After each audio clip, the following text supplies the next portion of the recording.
Hi everybody, my name is Trinity and I'm here to talk to you guys about books, and if you found me, then obviously you are here to talk about books as well. Today we will be talking about my October wrap-up. I have notes that I have down here, so if you see me looking down there, that's why. We're going to start off by the fact that I have read 20 books in October. I don't even know how that was possible. I discovered Libby. Blame Libby because that's the only reason I can think of for reading 20 books in 1 month. I will go over the breakdown real quick. So, of the 20 books that I read, 6 of them were young adult. I tend to read young adult fantasy, so you can tie them into my fantasy reads for the month if you like. 5 adult fantasy, 1 sci-fi, 6 horror, and 2 thriller. I didn't DNF anything this month. Yay! And I wanted to also mention that I usually don't give 1 stars because rather than reading a book that I don't like, I DNF it. So that's something that you'll see as we progress through our time with each other. I do have 1 2-star, 3 3-stars, 12 4-stars, and 4 5-stars. So during the month of November, I will be participating in Norsevember. So a lot of these books will pertain to Norsevember, and I will do a separate video for my Norsevember reads so you guys can see what I actually read, what I meant to read, all of that stuff. And then this will just be your introduction to those books previous to Norsevember. So the first book on my list for my October wrap-up is the 2-star, because we start from the one I liked the least to the one I liked the most, and it would be The Mask of Mirrors by M.A. Carrick. I got this as a NetGalley ebook, and the reason I gave it 2 stars is because it was just confusing. There were too many characters to keep track of. The plot there wasn't really a plot to like jump into. The opening scene is thrown in there. It doesn't seem to have a purpose other than shock value. And then up front, you are introduced to a lot of characters that don't tie into the story immediately, or characters are thrown in randomly, seemingly randomly, because they just appear out of nowhere. It was a confusing mess.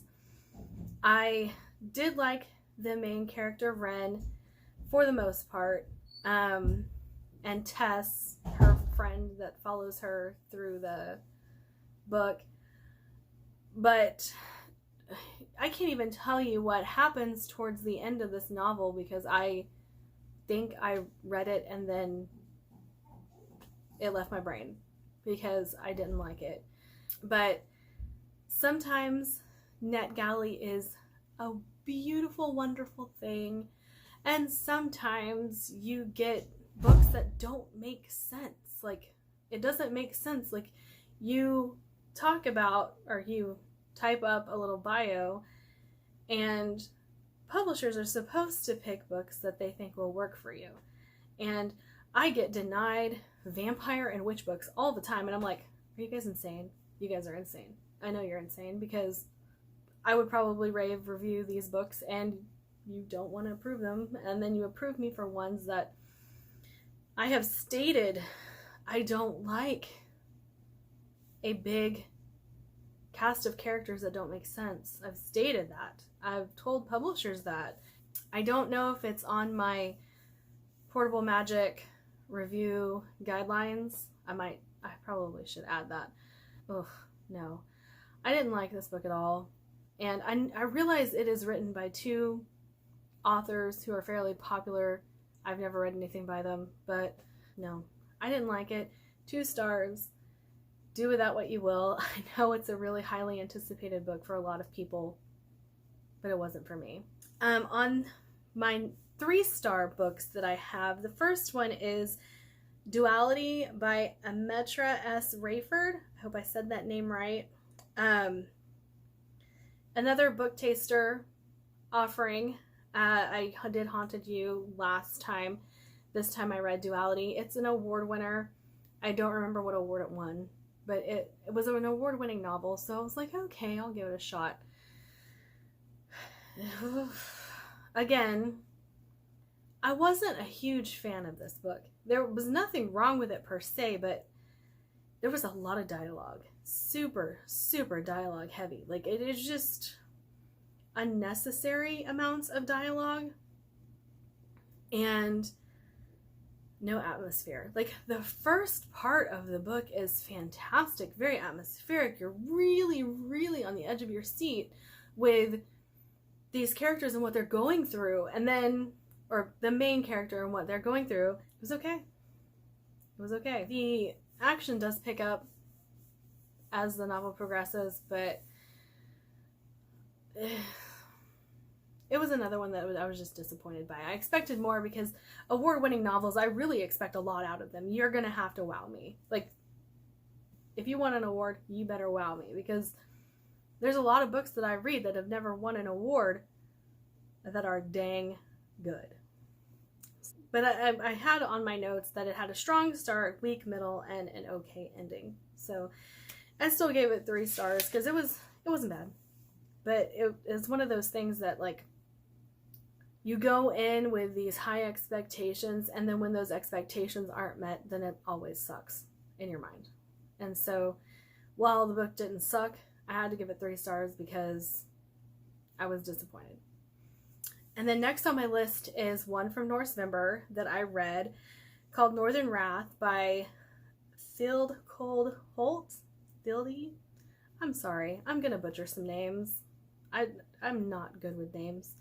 And it is one of those very Viking books, very Norse books. Of course, it's called Northern Wrath, so gives you a little bit of insight as to what you're getting into.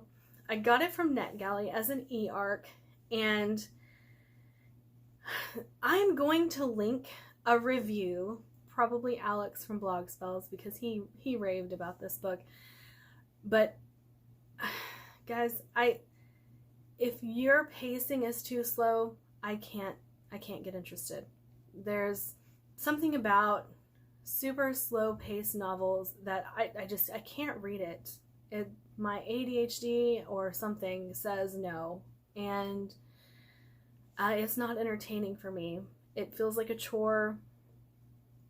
But that being said, there are wonderful, wonderful elements of this novel. For me, it was a 3. I can see why someone else would rate it a 5. It's a mixing of Norse mythology and actual Viking history, the way of life, the way it would have been for people in that time, and all of the myths that we've come to know and love, and talking about the veil between our world and the other side. And it had some great characters, it had some great plot points. When it moved, man, it moved, but when it slowed down, oh my gosh, it was a trudge for me. But again, I can see why someone would rate it a 5-star, and I will link Alex's review, because I do think he gives a better insight into it than I do, because I couldn't handle the slow pace of the novel. So it's a 3. And the next one on my list was one I got from the library. It was 20th Century Ghosts by Joe Hill. I also rated it a 3. The reason I rated it a 3 is because there were some stories in it that I liked, some I didn't. However, these stories are very King-esque. I don't like Stephen King. I never have liked Stephen King. I realize Joe Hill is not Stephen King. He's his son and should be separate. But when you write like your dad, I'm gonna call you out for it. Like it wasn't bad. Some stories, like I said, were great. I'm trying to think of the story. I should have written down the stories that I did like. I know the intro one was pretty creepy and pretty good. And then there was two, I think it's the final one, and then there's one leading up to the end that I was really, really enjoyed. I just can't think of the names of them. I apologize for that. That's my bad. But I do recommend it. I did give it 3 stars. Like I said, some were great, some just weren't. And it was very, very King-esque. And I'm sorry, Joe Hill. I don't like Stephen King. I don't. I do have a couple of his that I do plan to read to give another shot. You'll see a video possibly in January where I'm going to talk about authors I'm going to give a second chance. Maybe in December. We'll see. We'll see how that goes. Okay, and then next on my list is my first physical copy of a book, and it's Sharp Objects by Gillian Flynn. Whoa. I don't know what I expected whenever I started this. I heard it was dark. I like dark things, so that usually doesn't bother me. But this one? Oh, man. Okay, trigger warnings for everything. Everything. Murdering of children, abuse of your children, alcoholism. Everything. Trigger warnings for everything. Because it hit on almost everything I can think of that could be trigger warning-y. Sexual abuse. Everything. I gave this 3 stars because, not that I didn't like it, but I felt like the amount of abuse and trigger warning-y things in this story was shock value. And I did like the way it ended. Kind of. But it was also, as bad as the things were, it was very predictable. Very predictable. I knew exactly who done it the moment I met them. Mystery's gotta remain a mystery, guys, or it's not that good. The writing is good, though. And if you're not like me and don't pick up on things super easily as far as mysteries go, you might not be able to figure it out. It might remain a mystery to you. Or you might fall for the red herring. You might. It can happen. But it was okay. That's it for my 3 stars. Let's go on to my 4 stars. So I was on Twitter one day, and Eric LaRocca, the author of the book I'm about to show you, was giving away copies of his novella that he wrote. And I got tagged. I got tagged in it because everyone knows how much I love horror. And they were like, you need to read this. Hey, come on. And I was like, okay, send me one. So, Starving Ghost and Every Thread by Eric LaRocca. And it's signed. And he says, let the unraveling begin. Which is very cheeky when you know what the story is about. But this is about Teddy. I don't know why I didn't write her name down. But Teddy has a secret. And the secret just happens to be that she's a bit monstrous. You find that out very quickly. This is very short. Very, very short. So that secrets aren't kept for long. She was going places. She was in line for a scholarship. She messed that scholarship up. Did something bad. And now she's living her days watching her body literally unravel. hard to explain without giving spoilers, but she has become this creature who feeds off other people's emotions. And if she can't feed off of their emotions, she begins to unravel, to unspool, as it were, from her own body. And there is a little bit of trigger warnings here with abuse.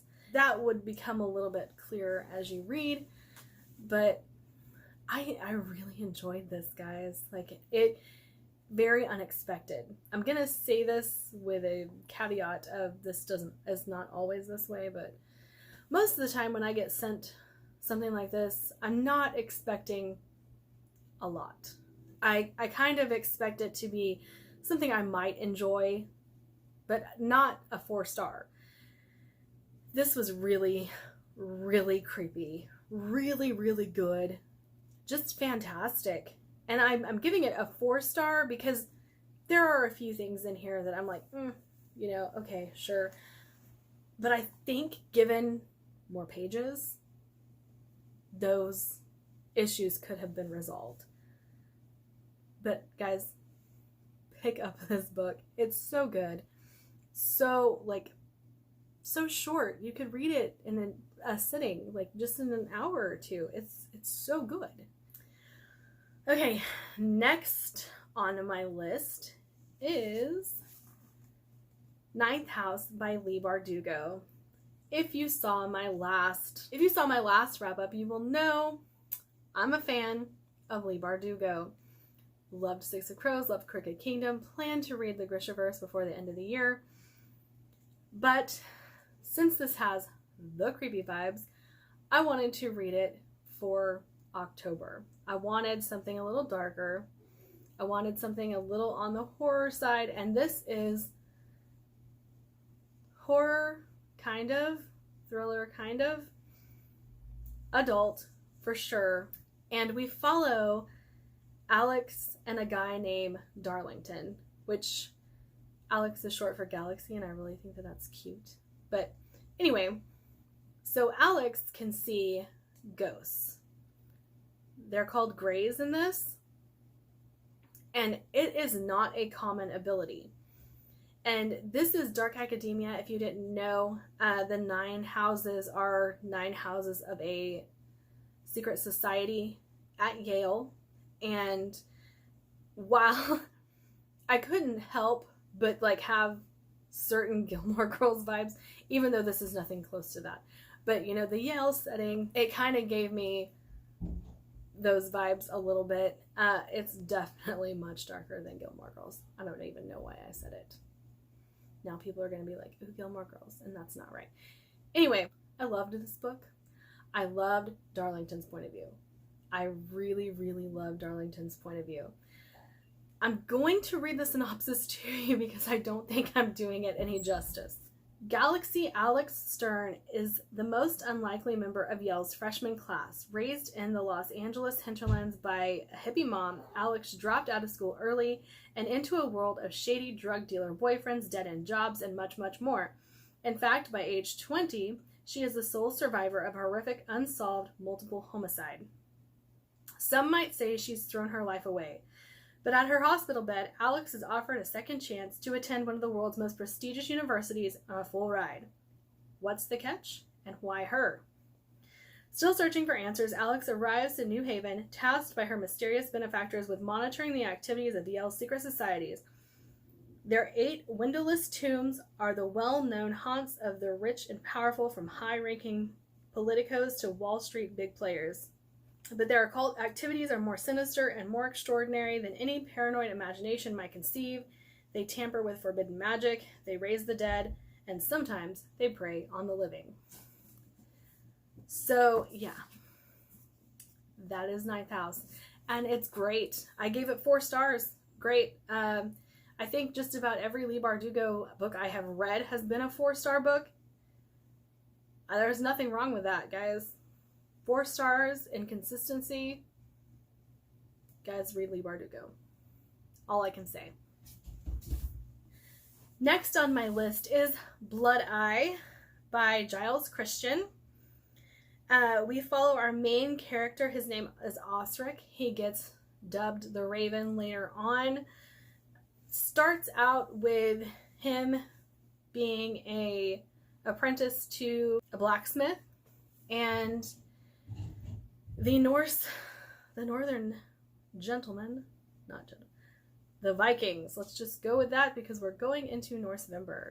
So a group of Vikings sail into his town, and they come to trade, or so they say, and they are not automatically hostile until a priest turns on them. And then they take their revenge and fight their way out, taking Osric with them.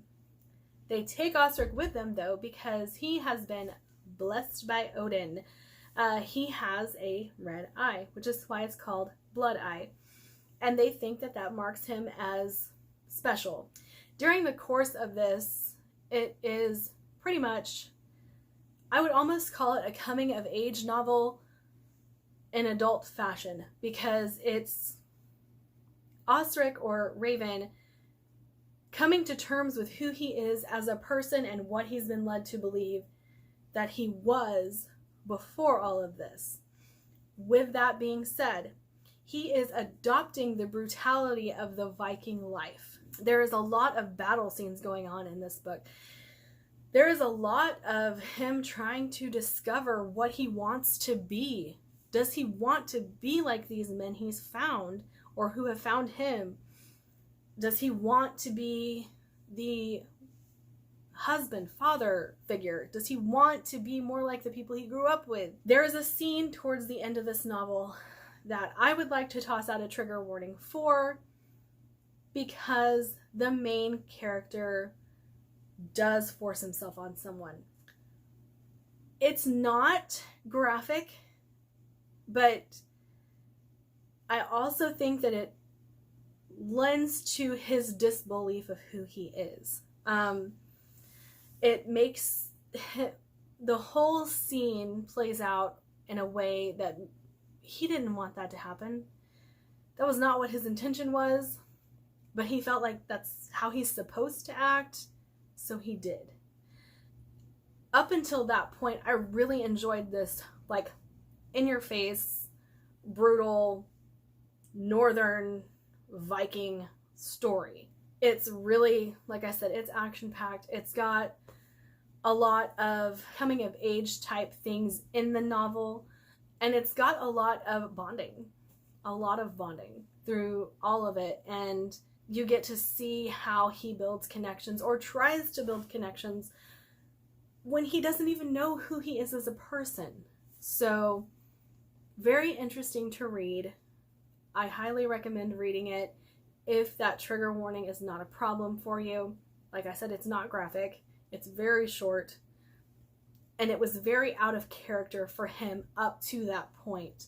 And he is very remorseful about it afterwards. So, I'm not excusing it. I think it was wrong. Most people who have read this would totally agree with me. So, make up your own mind as far as that goes. I am real uncomfortable, y'all. Just so you know. I have been squirming through this whole video because I can't get comfortable. That's a thing. If I'm moving a lot, if I'm shifting in frame a lot, that's why. Okay. Another Norse-vember read, and another 4-star. The Last Kingdom by Bernard Cornwell. This is a TV show, guys. I recommend watching the show. I know a booktuber just said that. Do it. This follows Uhtred, who in his very, very young years is captured by the Vikings. He is the nobleman in England. Bebbanburg is his home. But when he's captured, his uncle takes over Bebbanburg. And he is raised as a Viking. Ragnar, the guy who takes him hostage, becomes like a father figure to him. And I will say, this is slow beginning, kind of slow throughout, but it's pretty short. You can still see my tabs because I haven't done my book review yet.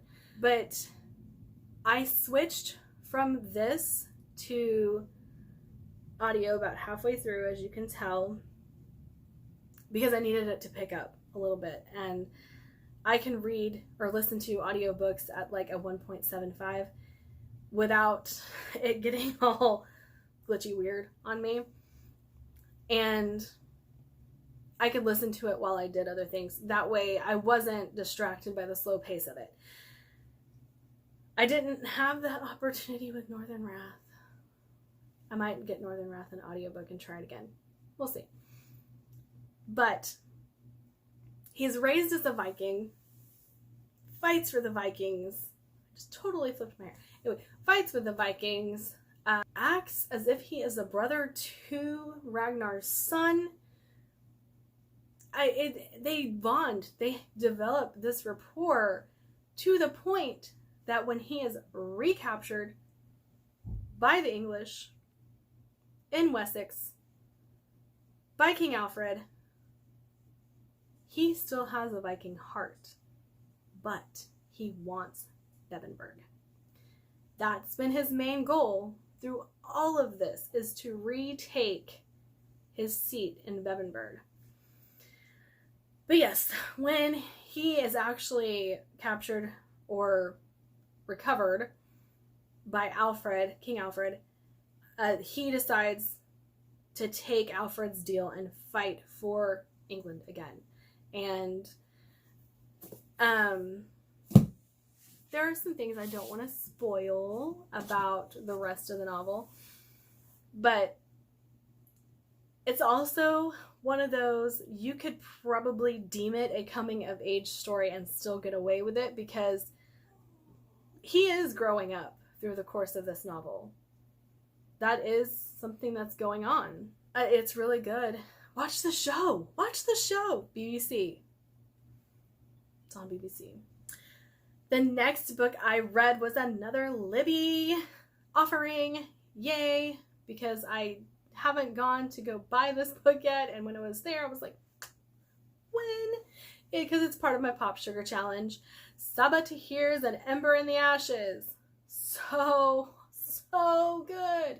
So good. I loved everything about this novel. I loved the way she did the tropes in this novel. I loved Leia. I loved Elias. I thought these two characters played so well off of each other. I love the different point of views. I love the world that she created. There were so many intricacies throughout the entire story that I was hooked from beginning to end. So good. So good. Now, I did give it 4 stars because there were some moments where things happened a little too easily, I guess you could say. And I was like, no, not believable. Can't suspend my disbelief for that part. But other than that, wonderful. I can't wait to read the next one. It was so good. And the next one on my 4-star list is one that I finished the book and then immediately went to NetGalley to see if I could get the next one because I liked it so much. Again, I gave it a 4-star because suspending disbelief, it's a young adult, so there are some things that are a little tropey, but it's not chock full of tropes per se. And it's All the Stars and Teeth by Adeline Grace. Okay, first of all, look at that cover. That's one of the most gorgeous covers I have seen in a long time. I don't even know if it's doing it justice because you can't see the way it's shining and stuff like that on camera. But I loved this book so much. I need the next one. The next one, please, now. Gimme. So this says, princess, pirate, stowaway, mermaid, the crew makes the queen. Now, our main character, Amora, is one of the best female characters I've read in a really, really long time. She's feminine. She is a badass. She, she's a monster, but she is so kind. She's so multifaceted. That's the word I'm looking for. She's so multifaceted. I really enjoyed reading about her and reading about her struggle for what she wants to be, what she wants her world to be, what she wants the world to look like. When things get hard, she gets tough. There's no backing down for her, and I love that about her. The rest of the characters are really, really great. I loved them. The mermaid aspect, that was really cool. I really liked that twist in here. And I loved reading about a strong female character taking on these things, and it's not whiny at any point. It is just her fight for the position she knows she should have. 4 stars, great. Okay, my next 4-star read. All Systems Red by Martha Wells, the Murderbot series. Oh, sci-fi. Loved it, loved it, loved it, loved it. There is not a bad thing to say about this. Why did I give it 4 stars? Because there's not enough of it. I would need more. More. It's fantastic. There is a robot who is supposed to be, he dubs himself, or it dubs itself Murderbot. And all it wants to do is sit around and watch soap operas. It says it hates people. It does not hate people. It does not hate people. No. I recommend this. Pick them up. I plan to finish out this series probably pretty soon because they're so short, so good. Love it. The only reason you'll give it a 5 stars is because it's so dang short. Okay. Now on to my 5-star reads for the month. So I gave a 3-star to Joe Hill. Now I'm gonna give a 5-star to Joe Hill. This book was so good. So good. And I was a little scared of tackling such a thick boy. Not gonna lie. My issues with that stem from King. Sorry, making the reference again.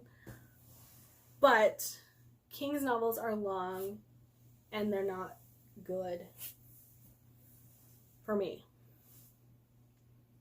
The reason I don't like King is because he rambles. Joe Hill doesn't ramble. I found that out. There's a lot of book here, but it's not a lot of rambly nonsense. Some scenes are horrific. Some scenes are hilarious. The amount of Harry Potter references in this book are astounding. It was really, really, really good. And I loved all of the characters. Harper was great.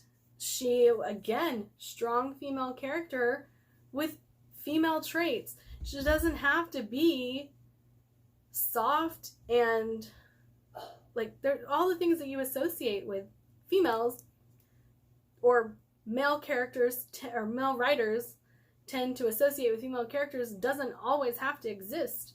You can have a strong female character and they can want to be pretty. You can have a strong female character and they could want love. Let's just say that for everybody.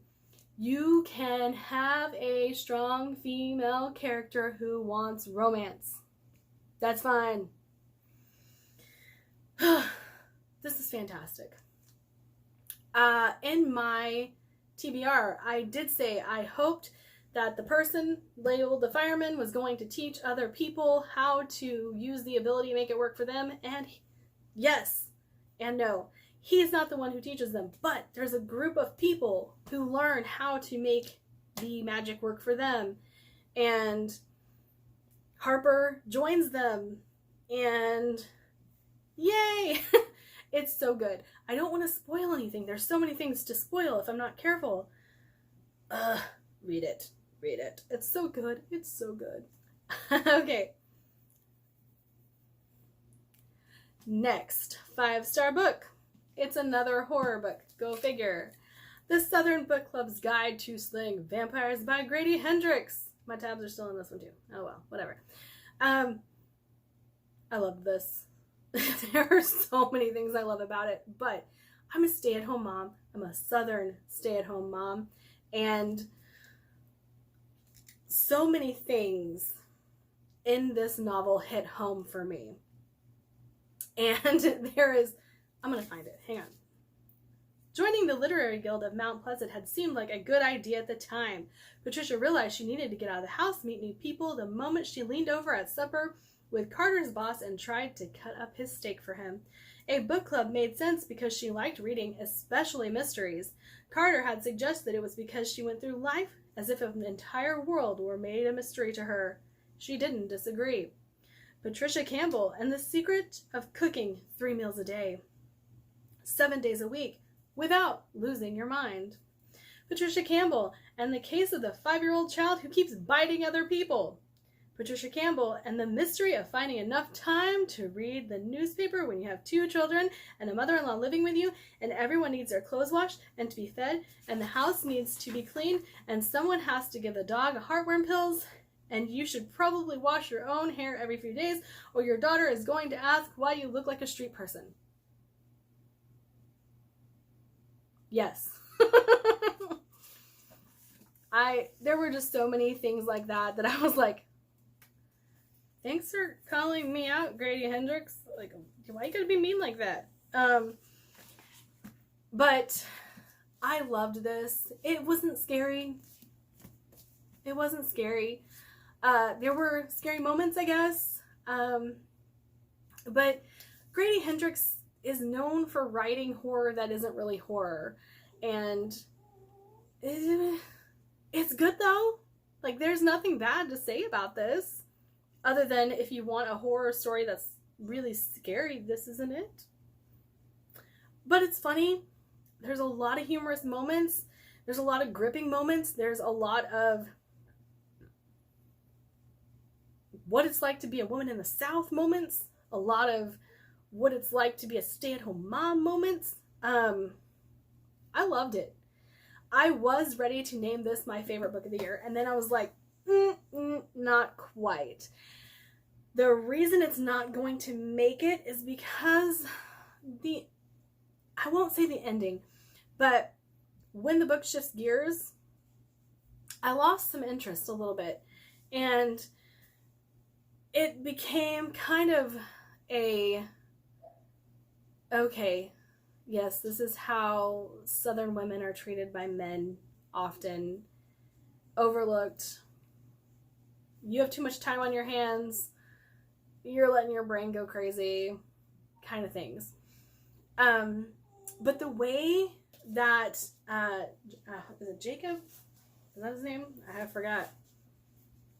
James Harris. The way James Harris is able to infiltrate this entire friend group and make them believe that he is not the monster was very intriguing. I liked it. It does fall off in the middle a little bit, but I still give it a 5 stars. It's not going to be my favorite of the year, which I did think it was going to be. Sad, but still, it's going to make the top 10. And if you, like I said, if you're looking for a horror story, that's not it. It is horror, but Southern Book Club's Guide to Slaying Vampires. That's what you call it. It's great. You should definitely give it a read.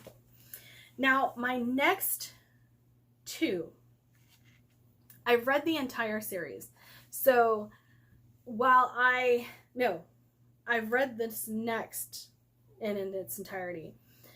And I'm going to kind of do a review for the series. And it is Folk of the Air. I think that it's called The Folk of the Air. And what I read in October was The Wicked King and the Queen of Nothing. I gave The Wicked King a 5. I gave The Queen of Nothing a 4. Wicked King was everything I want from a fae novel. Everything I want. Fae are dark. Fae are devious. Fae are cruel. They don't like humans. This is going to be spoiler for The Cruel Prince. So if you have not read The Cruel Prince, kind of skip over this part.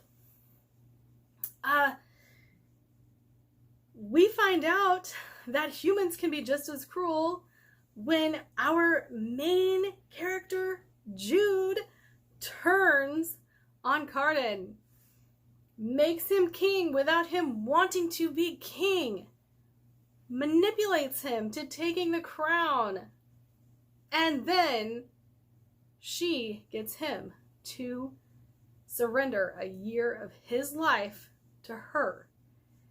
Now, in The Wicked King, we are left wondering if Cardan and Jude can make life work. Can Jude pull off this coup that she started? Not gonna spoil the rest of the series, but let me just say, The Wicked King is everything I want out of a fae novel. Everything. The Queen of Nothing, however, I don't like the way it starts. I don't like the way Jude and Cardan's relationship is presented. The book gets a lot better after the beginning, but I was a little disappointed. I was a little disappointed that Jude was that dumb. I was a little disappointed that Cardan was not a little bit more forthcoming. Let's just stop that there. But yes, The Wicked King is definitely a 5-star. Queen of Nothing is a 4. And I did read both of those in October. Okay, 2 other books that I read in October was Half a King and Half a World. I have Half a War sitting over here, so I had to make sure which one it was I hadn't read. So, Half a King follows a young man named Yarvi, and he is he is disabled. His arm is withered, and for his entire life he has been raised to join the priesthood of this world. This is also something that I read for Northvember because the Northmen are mentioned in these books, and the Northmen are part of this battle in these books. And while they're not called Vikings or not labeled Norse, you know who they're talking about. You've figured out that these are who they're talking about. And the Yarvi's story is so good. 5 stars. Complete 5 stars. Best young adult novels I have read. Joe Abercrombie is a master of characterization, a master of world building. Not the greatest master of plot, but this plot moves, and it is wonderful. I loved Half a King. Now, I read Half a World, and it is about a different character. Yarvi is still there. Not going to spoil that bit.